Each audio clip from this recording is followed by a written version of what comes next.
Eh oui, la tique qui est là, on n'y fait pas attention, elle est tellement microscopique en plus qu'on ne s'aperçoit pas qu'elle a eu un contact un peu trop affectif avec nous.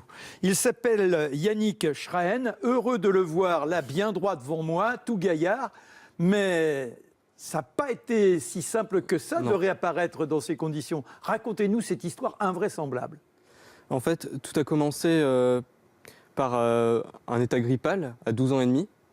Donc, voilà, un matin, vous levez, voilà. ça va pas très bien. Bon, il n'y a pas de quoi s'alerter. Voilà. Donc des maux de tête, des douleurs musculaires. Par contre, au fur et à mesure des semaines...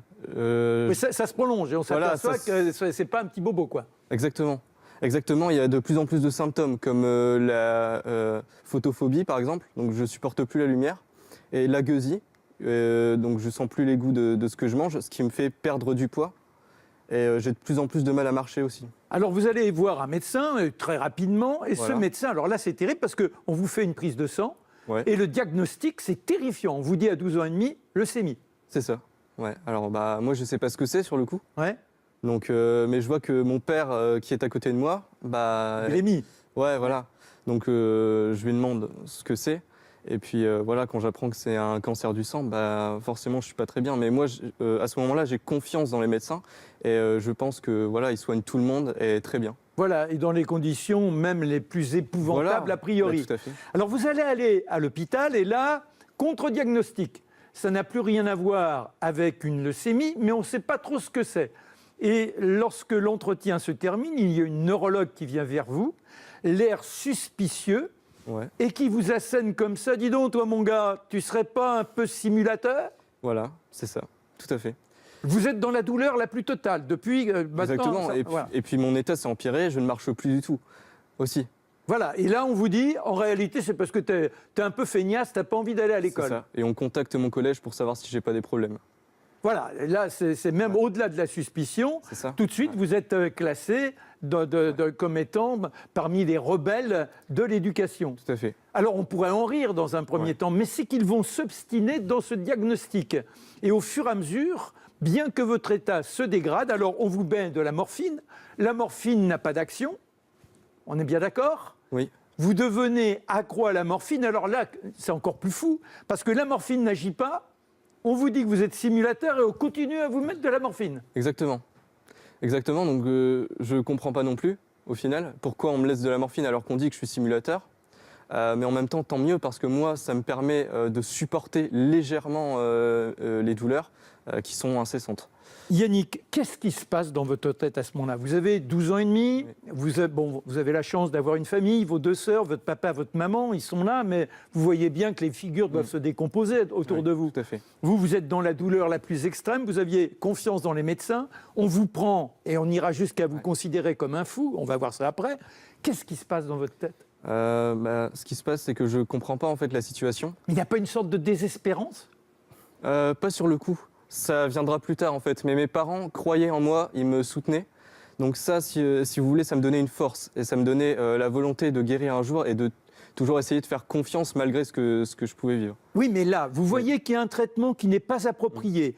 La douleur qui se fait de plus en plus intense. Vous devenez paraplégique, vous êtes dans un fauteuil. Et à chaque fois que vous retournez à l'hôpital, on vous dit, dis donc, toi. Et alors, il y a des scènes, mais terribles dans votre livre, 11 mois d'enfer. Il y a des aides-soignantes qui sont là, qui vous tirent sur les membres et elles parlent comme si vous étiez un objet en disant « T'as vu celui-là? Ah, dis donc, c'est un sacré comédien. » C'est épouvantable. Mais là, qu'est-ce qui se passe dans votre tête? Là, effectivement, je suis désespéré. Mais c'est toujours grâce à mes parents en fait, que je reprends le dessus. Mais effectivement, je ne comprends pas, si vous voulez, la situation dans laquelle je suis, étant donné que la seule chose qu'il me reste, c'est ma tête. J'ai la volonté de guérir, je n'ai pas envie d'être à l'hôpital, pas envie d'être malade, juste envie d'être soigné. Et vous manquez d'école là où on vous dit que vous ne voulez pas y aller. Voilà, c'est ça, je prends des cours à domicile en plus, histoire de ne pas perdre parce que je suis en pleine année scolaire. Mais effectivement, oui, on me traite comme si en fait, j'étais un simulateur ou un menteur. Alors vos parents se battent, on essaie de rencontrer les uns les autres, ils restent impuissants.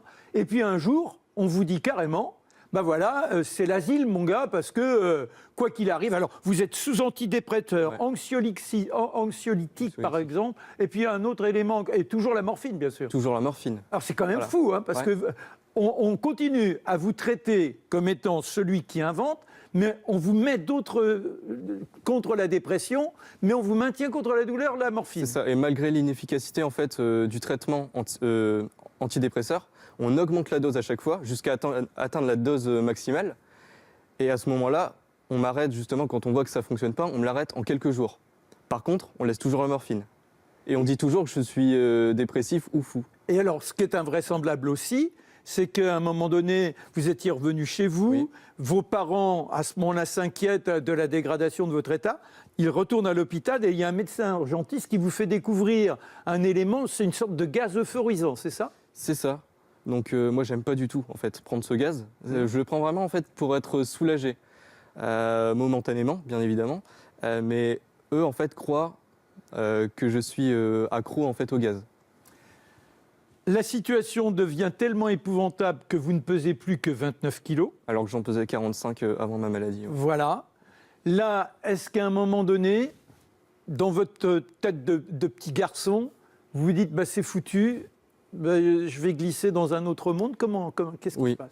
Alors, c'est au moment de la 5e hospitalisation, où donc, je suis dans un service original.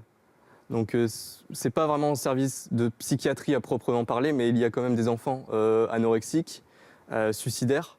Voilà, donc j'entre dans ce service et tout de suite, en fait, on me prend mon téléphone, on me le rend une demi-heure le soir à chaque fois quand on me le rend. Il y a des fois, on oublie. Mes parents, je ne les vois plus qu'une heure le week-end, et encore, c'est rare. Il y a un moment, je ne les vois plus du tout.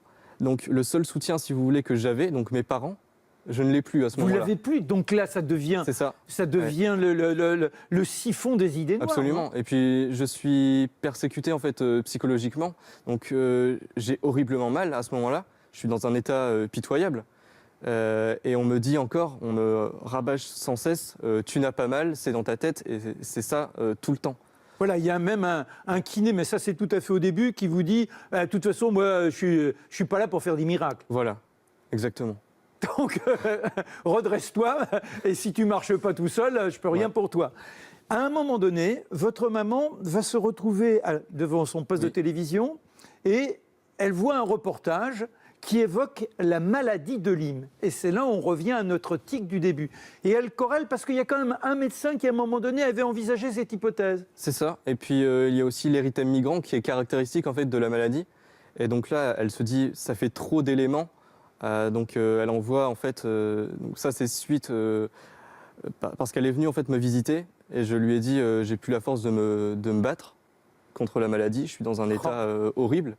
Et j'ai dit, je vais me laisser mourir. En plus des persécutions psychologiques, j'ai commencé à douter de moi. Et je ne supportais plus en fait, la situation dans laquelle j'étais. Pardonnez-moi, il y a une question que je vais vous poser qui n'apparaît pas dans le livre, mais est-ce que dans le jeune âge, comme ça, quand on atteint un tel degré de désespoir, est-ce qu'on se met à pester contre le ciel ? Est-ce qu'on en appelle à un tout-puissant ? Ou qu'est-ce qui se passe ? Je l'ai fait une fois. C'était au moment de la Noël ou du Nouvel An. Parce que je voyais, et pourtant j'étais pas encore quasiment tétraplégique, j'étais encore paraplégique, j'avais peut-être un espoir de guérison, mais la situation était tellement désespérante quand même à ce moment-là que j'ai effectivement prié s'il existait un Dieu. Voilà. Alors, celui qui va vous sauver, c'est parce que votre maman contacte une association qui lutte contre la maladie de Lyme. C'est le professeur Christian Perron. Un personnage étonnant. Nous l'avons retenu hier quelques minutes pour qu'il nous explique comment pouvait arriver à un tel drame et comment il a pu vous offrir cette résurrection. Le professeur Perron exerce à Garches. Les symptômes ne sont pas tous clairement identifiables. Dans le cas du petit Yannick, il avait une tache rouge autour du nombril quand la tique l'a piqué. Sa maman l'avait prise en photo, donc ça c'est caractéristique, cette tache rouge centrifuge qui s'élargit progressivement. Elle n'est pas présente tout le temps, une fois sur deux, mais là, le médecin, au vu de ça, aurait dû immédiatement lui donner pendant au moins 15 jours un traitement antibiotique. Mais malheureusement, ce n'était pas très connu de la part des médecins. Alors, la maladie de Lyme est connue depuis au moins une trentaine d'années, mais malheureusement, un petit groupe d'experts aux États-Unis a établi des règles de diagnostic, de traitement qui n'ont pas été établies sur des preuves scientifiques. C'est un avis d'experts et n'ont jamais été mises à jour. Elles ne tiennent pas compte de l'évolution des publications scientifiques. Et ça n'a pas bougé dans la plupart des pays, ce qui est un vrai scandale, mais j'espère que ça va avancer bientôt. Actuellement, le test pour diagnostiquer la maladie de Lyme, c'est la recherche d'anticorps qu'on appelle sérologie par l'ELISA, puis un autre test qui s'appelle Western blot. Mais très souvent, ils sont négatifs, alors que la maladie est bien présente et qu'on peut même par des techniques de recherche isoler la bactérie. Donc ces tests ne sont pas fiables aujourd'hui. Le traitement officiel dans les formes persistantes, c'est 3 semaines d'antibiotiques. Après on dit vous êtes guéri, c'est fini. Mais dans la plupart des cas, il faut traiter plus longtemps, qu'il faut varier il faut associer aux antibiotiques des antiparasitaires parce qu'il y a d'autres microbes qui sont souvent associés à la Borrelia, qui est la bactérie de la maladie de Lyme. Alors la maladie n'est pas immunisante, même si vous avez des anticorps, vous n'êtes pas protégé contre une nouvelle inoculation. Et en plus, on sait qu'il y a différentes espèces de Borrelia, il n'y en a pas qu'une qui peuvent donner la maladie de Lyme ou une maladie similaire. Donc vous pouvez être contaminé et refaire une nouvelle maladie alors que vous l'avez eue auparavant. Voilà, le professeur Christian Perron, vous le considérez comme votre sauveur? Ah oui, oui, oui. Et puis il fait preuve d'énormément d'humanité et Oui, d'empathie. ça se voit. Ouais. Ouais. Et c'est ça qui a contribué à mes guérisons, justement. Alors, combien de temps d'antibiotiques? Combien de temps? Alors, moi, j'ai pris 6 mois à peu près. D'accord. J'ai rechuté. J'ai repris quelques mois. Ouais. J'ai rechuté. Donc, c'est chaque année à peu près à la période de l'hiver. D'accord. Et donc là, j'ai continué les antibiotiques jusqu'en avril. Donc de décembre 2016 à avril 2017. Et j'ai arrêté. Cet hiver, ça s'est bien passé et je suis toujours sans traitement pour l'instant. Regardez-le, il est fringant, peut-être pour les Jeux Olympiques. Hein. Éric Schren, une histoire d'épouvante, 11 mois d'enfer aux éditions Flammarion, maladie de Lyme, comment j'ai failli mourir. Bravo, félicitations. Merci. Et continuez comme ça, vous aurez peut-être au moins le bénéfice de cette horreur en ayant trouvé ces forces porteuses qui sont en vous. Bravo.